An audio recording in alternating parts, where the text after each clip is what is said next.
In today's news, a joint collab involving the Royal Navy's HMS TRENT leads to major drug seizure. Governor PRUCE commends the Royal Virgin Islands Police Force for its role in the massive $180 million cocaine seizure. Former Miss HLSCC MIKHALA BAGOT to be featured on Food Network's Chopped. Virgin GORDA shines on, and I quote, best places to travel in April list. Preparation was key in recent success of the Under-20 CONCACAF qualifiers, and the BVI Finance and Ministry of Financial Services hosts internship for tomorrow's leaders. We have the details of this and so much more when 284 News returns. Hey BVI, I'm Andrea Franz, and I'm here to tell you all about what's coming up next on our year-long food fair calendar of events. Up next is Taste of the BVI, happening right here on Virgin GORDA at the Nail Bay Sugar Works historic site. Need ticket information? They're only $100. And remember, 11 participating restaurants, so they are well worth the price. Purchase your tickets at the BVI Tourist Board booth, at Waterfront Drive in Tortola, or at the St. Thomas Bay Dock on Virgin GORDA. Included in your $100 ticket is transportation from the St. Thomas Bay Dock to the Nail Bay Sugar Works historic site. And for our friends on Tortola, the round-trip ticket is just $25 from the Beef Island Dock, just for you to be here. Wondering what to wear? Well, the theme is floral, and this lovely number that I'm wearing is sponsored by She Likes BVI. My other outfit was also sponsored by Put Candy. We can't wait to see you here in your beautiful floral outfits right here at the 2024 Taste of the BVI Virgin GORDA.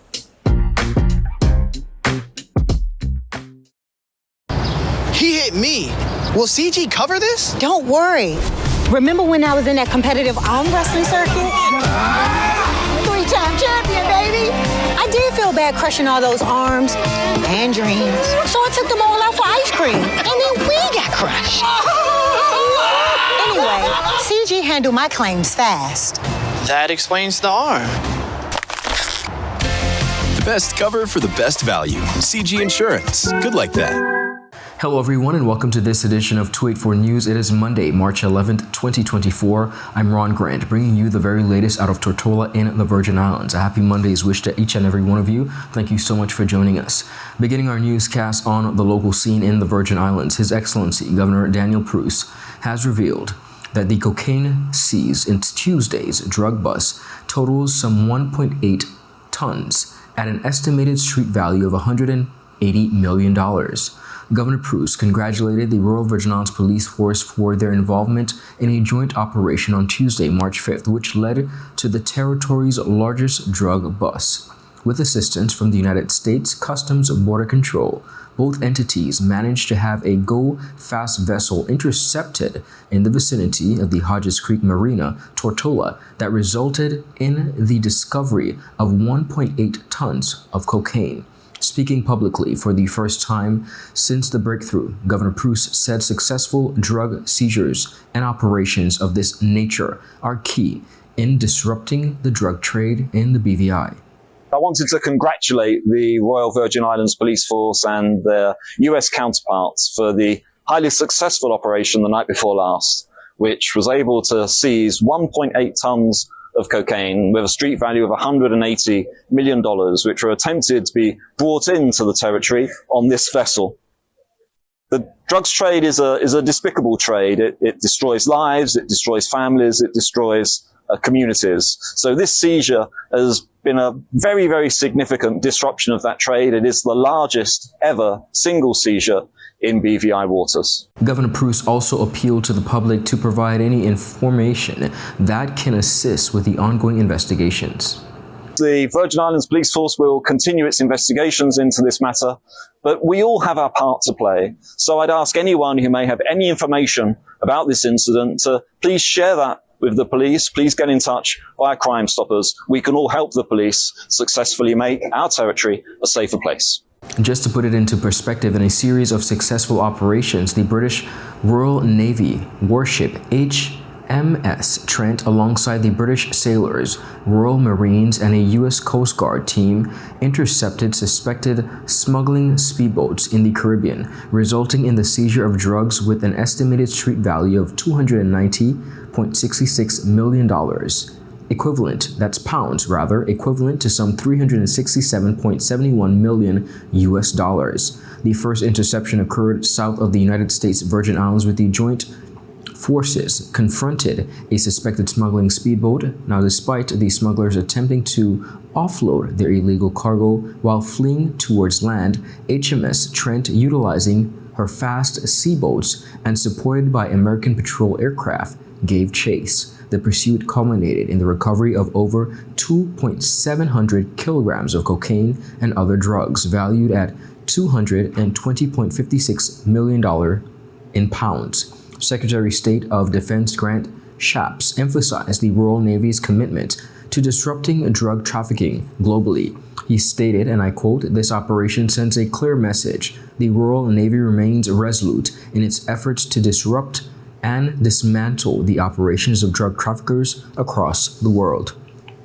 HMS Trent's success continued with a second drug bust within 3 weeks, seizing some 70.1 million pounds again of cocaine in a separate operation in January. Now, viewers, during this operation, Royal Marines and the USCG boarding team engaged in high-speed chases, successfully detaining 4 crew members and recovered almost 900 kilograms of cocaine during a 10-hour search. The Royal Marine involved in the operation praised the team's efforts, stating, and I quote, "This was a challenging operation and required us to push the boats to their limit." Commanding Officer Commander Tim Langford expressed pride in the ship's achievements, highlighting the dedication of the team and collaboration with USCG colleagues. HMS Trent's Executive Officer Lieutenant Commander Mike Regard emphasized the coordinated efforts of the combined team in challenging conditions, resulting in significant impact on the disrupting criminal networks and upholding marine security within the region.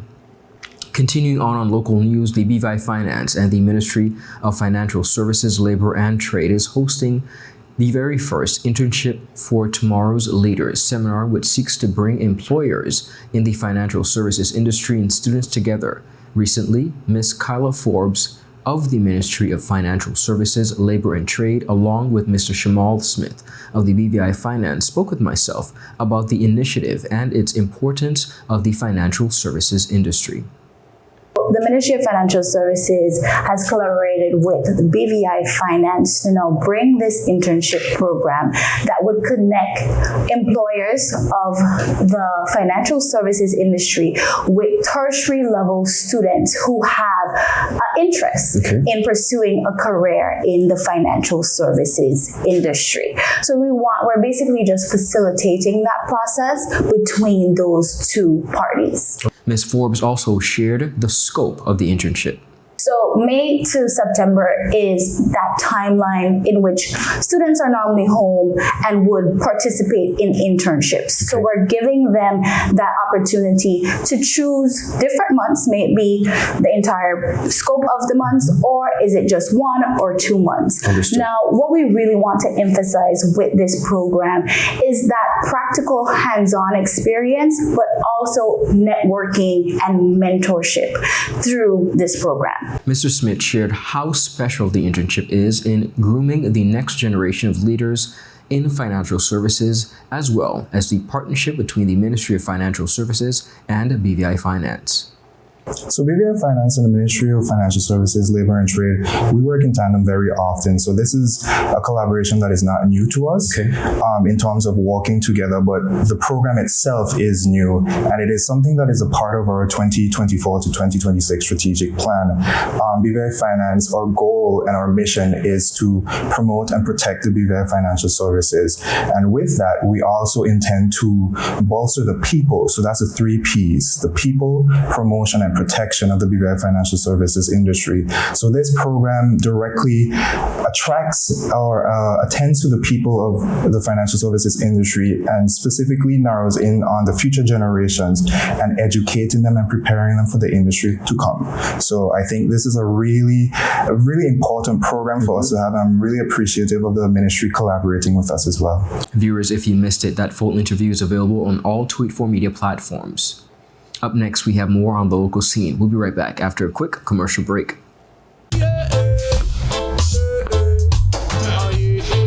Father Jesus, That line you long like church service. Alright, do enjoy the rest of it. Next customer line, please. Wait, hold on a second.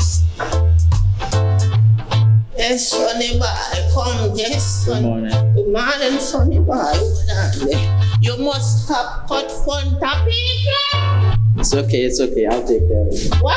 No man, protect you. How may I assist you?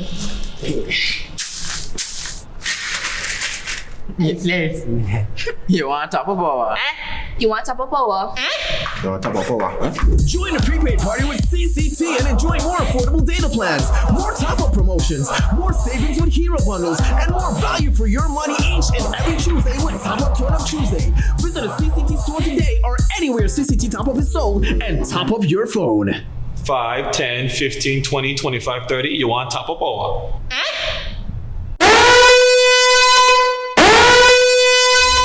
Orange alert!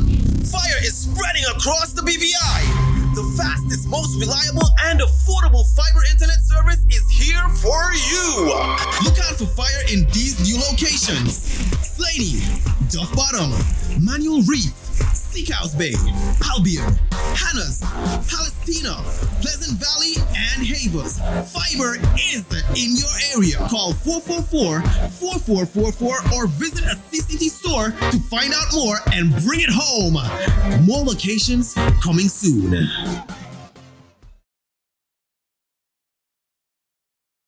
Welcome back, viewers, and thank you so much for your time. Our team of 284 Media recently paid a visit to the Virgin Islands School of Technical Studies to join students there in a free training and information session facilitated by VI Motors. Our Jaka Wooding has more on this report. All right, now we're joined by Mr. Potter, the principal here at the Virgin Islands School of Technical Studies. Tell me a bit about what it's been like for the executive body of the school, seeing this kind of private investment in the students' future. I think it's a big deal. I really want to give a shout out to the folks at VI Motors for taking the step to bring the gentleman in to run the training and to extend the courtesy to the school. It's very important that the students see the level at which they can make just from becoming an auto student here at this. So VI Motors have put the ball in front of them to get it moving towards their future. They can see the interaction with the gentlemen that are presenting, and they have already begun to salivate at what their potential could be in the automotive field. So again, VI Motors, I really have to give a big shout out to them for giving us the opportunity to interact with the gentleman. So would you say it's encouraging to students to see agencies come in and say, we have this for you, we're focusing on you, and we want you to have access to these opportunities? Yes, it's very important. Again, the technical field has been frowned upon for years and has been seen as a lower level. We that know better can tell you the technical field is where you need the intellect, because you wouldn't put somebody that's not bright to build a bridge or to walk on your cars. The kind of cars we have nowadays, all electronic. You need real intellect, real brain, real know-how to be able to handle these devices. So again, just having the gentleman come gives the students an understanding of where this program can take them. All right. And what would you say is the relationship between your institution and VI Motors? I know they're always looking for new ways to invest in the community, and of course, this relationship would be one of those ways. They have a real big focus on youth. They're always encouraging us to send our students over there to get some training. And again, Mr. What's his name again? Mr. Alan Parker, him specifically, has been an instrument of light in the technical area to shine some light in the automotive field, to show students that there's a future and a bright future in automotive. We're coming to you from inside of the classroom right now, and we're joined by Keandre, one of the students who was very involved in the activity here this morning. How did it feel for you to take in the information, and what was it like taking that with your peers? Well, I would say the experience was very good. We get to learn about new stuff, about the new vehicle and new models that going on around the world, and the difference between the US and European vehicle. All right. And would you say that you think this information is going to be valuable to you moving forward, of course, in pursuing your career? Of course, because I really want to make it fair, and like they say, you have to take steps before you reach to the top. So now we are joined by the facilitators. Now I like to say, last but not least, because you are the bearers of knowledge today, and you really managed to engage the students in this session. What would you say is the importance of imparting this kind of knowledge on the youth and keeping the youth coming into the industry updated on the newest technology available? The thing is to keep them excited and to know that there's a lot of possibilities in the automotive world, so that they can choose a path that will love and they would get a job that they like the rest of their life. A lot of people do something, but they do it just because they have to. I'd like to encourage young people to do what they love, and if they love automotive is a super exciting world that they can diagnose and fix cars. All right. Now, I really enjoy the fact that you mentioned do a job that you love.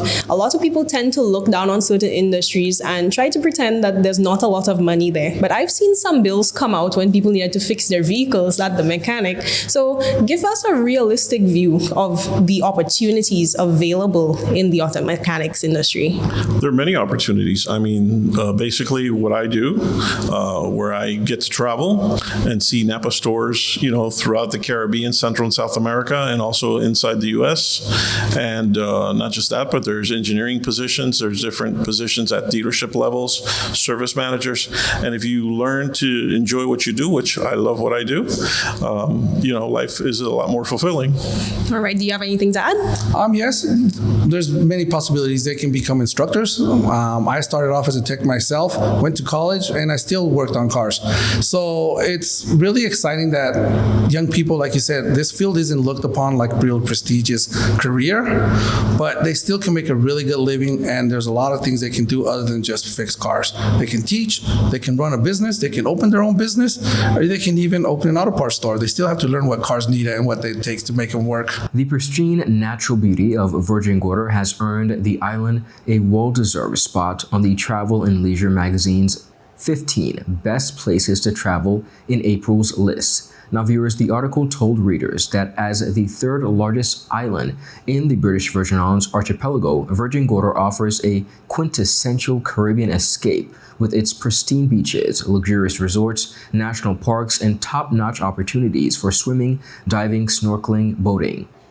Virgin Gorda was the only Caribbean destination that made the list, believe it or not. Emily Oakes, Vice President of Business at the Oilnut Bay Resort, was quoted in the article highlighting why April is an ideal time to visit. She said, and I quote, "The crystal blue waters and temperature weather, along with fewer crowds compared to earlier in the year, make April a lovely time to visit our beautiful island."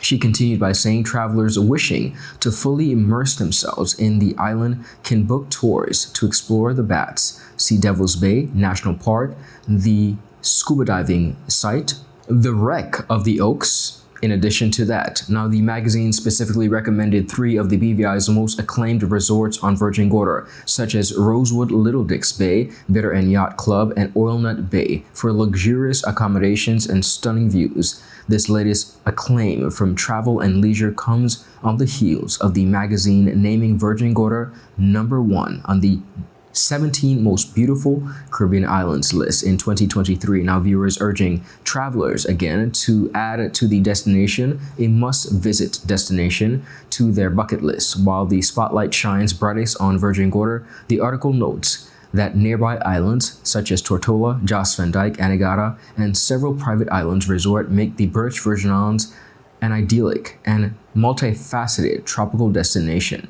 I want to take this opportunity to add that Virgin Gorda is my absolute favorite sister island, and it has been that for a very long time. Speaking of international acclaim, former Miss HLSCC MIKHALA BAGOT recently announced on Facebook that she will be featured in the popular Food Network show Chopped, BAGOT is the longest title holder for Miss HLSCC and was a graduate of the STOUTT Community College Hospitality Program here in Tortola, British Virgin Islands. The show's season premieres on March 12th, 2024 at 8 p.m. BAGOT said in a Facebook post, and I quote, "I've been absolutely excited to share this news." Clears throat. After 12 years, she said, of applying, I finally made it. Just 1 week until you can watch me on the Food Network show Chopped. She screams in an utter excitement. Our 284 Media team extends the best and brightest congratulations to the lovely MIKHALA BAGOT on securing her spot on the hit show and wish her the very best. Viewers, we have more news. We'll return after a quick commercial break.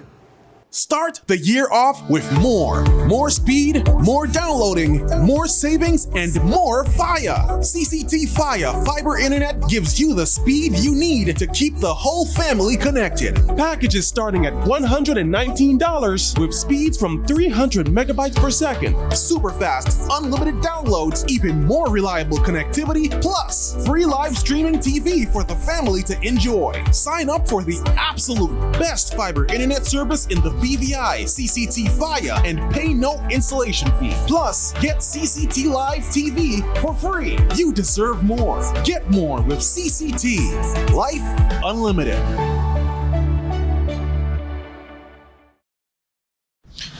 Angie, how can I get my claims paid quick? Rent's due next week. CG processes 99% of claims within 5 days. Remember when I was hang gliding with those goats? I caught a gust of winter flu right into a moving car. Every appendage was in the cast, and they paid fast and fairly. That's what I get for trusting a man with a mustache and an eye patch. Now I gotta go. I'm meeting the guy who bedazzled my toes. 99% of claims are processed within 5 days. CG Insurance. Good like that. Welcome back, viewers. Thank you so much for joining us. And continuing on local news. Taking a look at sports, head coach of the British Virgin Islands national under-20 football team, Clinton Teeny Percival, has attributed the recent success achieved in the just concluded CONCACAF under-20 championships qualifier in Nicaragua to the preparation that led up to the tournament. Our Kamal Haynes has more on this report. Team British Virgin Islands finished the CONCACAF Under-20 Championship qualifier in Nicaragua with a 50% win percentage after a tough start, losing to Nicaragua 8-0 and Cuba 2-1, before bouncing back to deliver a 4-3 win against Belize, followed by a 3-1 victory over Anguilla. Speaking at a press conference recently, head coach Clinton Tiny Percival said the work leading up to the competition enhanced the team's chemistry, which played a major role in the overall performance displayed in Nicaragua.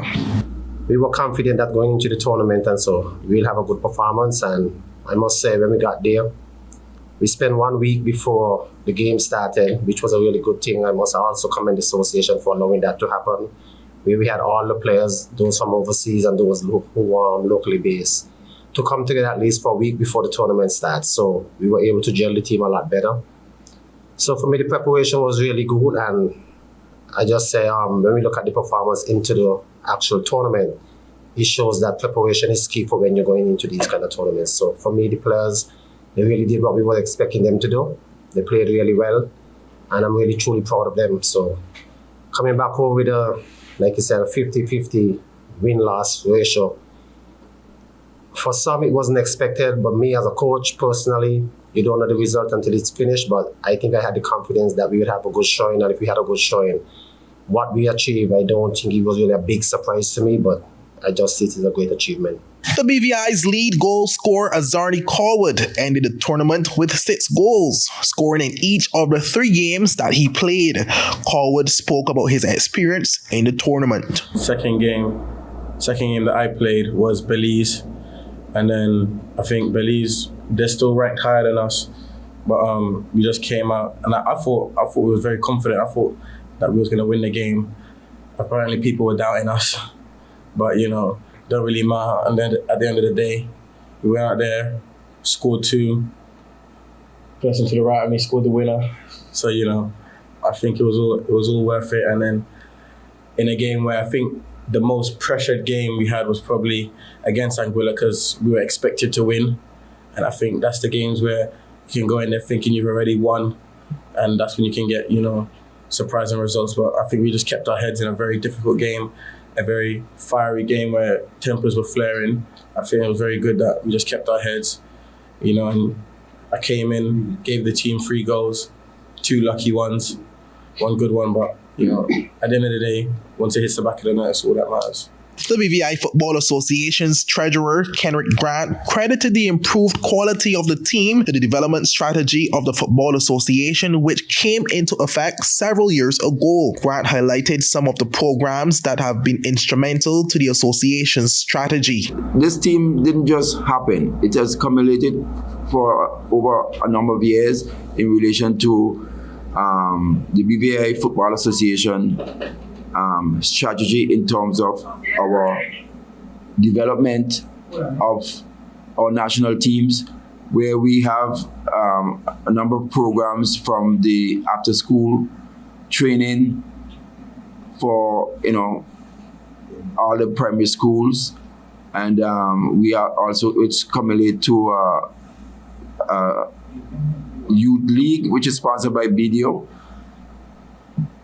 And now we are seeing more involvement with the schools in relation to the high schools, the primary schools, and even the outer islands. The British Virgin Islands will now place its focus on the upcoming FIFA World Cup qualifier games against the United States Virgin Islands on March 22nd and 26th, respectively. Grant noted that while the games will be at the national senior level, some of the players from the under-20 team will feature in the squad. Some of these players from the under-20 team will be featured in our upcoming FIFA World Cup qualifier against the United States Virgin Islands, which is scheduled to take place over 2 matches this month. On the 22nd, the BVI will be playing the USVI in the USVI, and then on the 26th, the return game will be held here at the A.O. Shirley grounds,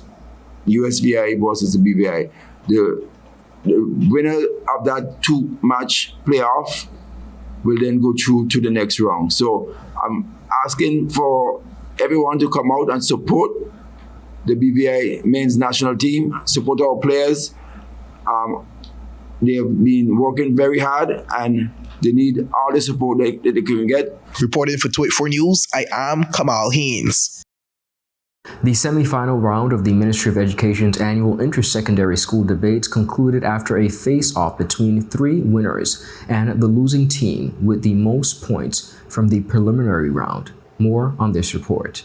The first debate saw the proposition team of the Brigado Flags Educational Center Secondary debating the opposition team from St. George's Secondary School on the moot, and I quote, "The use of artificial intelligence dilutes the learning experience in the Virgin Islands." The second debate saw the proposing team from the ELMORE Stout High School debating against the opposing team of the Virgin Islands School of Technical Studies on the moot, and I quote, "The Virgin Islands education system should separate junior high schools from senior high schools." Acting Chief Education Officer in the Ministry of Education, Youth Affairs and Sports, Mrs. Orlando Crabb, congratulated the students, teachers, and parents who worked behind the scenes to produce the competitive debates. Mrs. Crabb said, and I quote, "I completely enjoyed listening to our young people debate topics that are relevant not just to the education system, but to our community. As an educator, I look at them and those who have been involved over the years, see the development of crucial skills like critical thinking, problem solving, articulation, and the ability to communicate their position very clearly." The acting chief education officer added, "I believe the objective of the debate series is to do exactly that, to bring our secondary schools together, to have a competition that is academic based, that drives research, that helps our students to understand the importance of being informed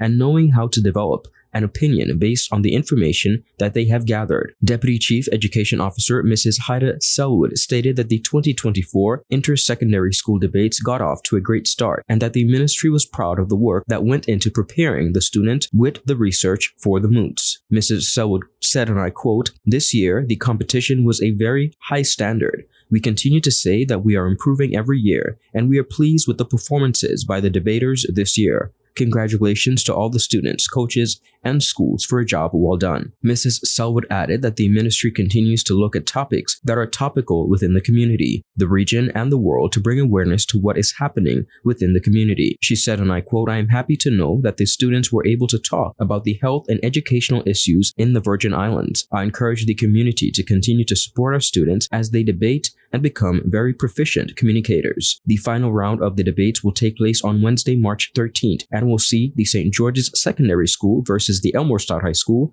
On the moot, all students exiting secondary school should attain a technical qualification. Viewers, that's it for today's news roundup. Be sure to follow us for your daily news updates at tweet4media.com, and of course, like us on Facebook at tweet4media and tweet4bvi on Instagram and Twitter. I'm Ron Grant. I'll see you again tomorrow. Have a safe and enjoyable evening. Happy Monday, everybody. Good to see you. Goodbye.